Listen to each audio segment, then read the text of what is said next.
O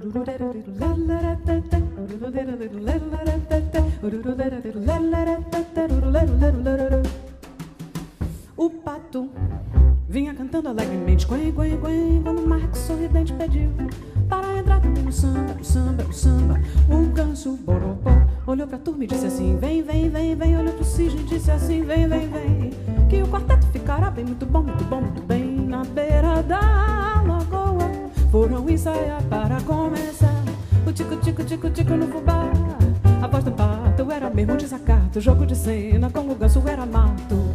Mas eu gostei do final quando caíram na água, ensaiando o vocal. Quen, quen, quen, quen, boruru, quen, quen, quen, quen, boruru, quen, quen, quen, quen. E o pato vinha cantando alegremente, quando o marreco sorridente pediu para entrar, para entrar, para entrar também no samba. O ganso olhou pra turma e disse assim: vem, vem, vem, vem.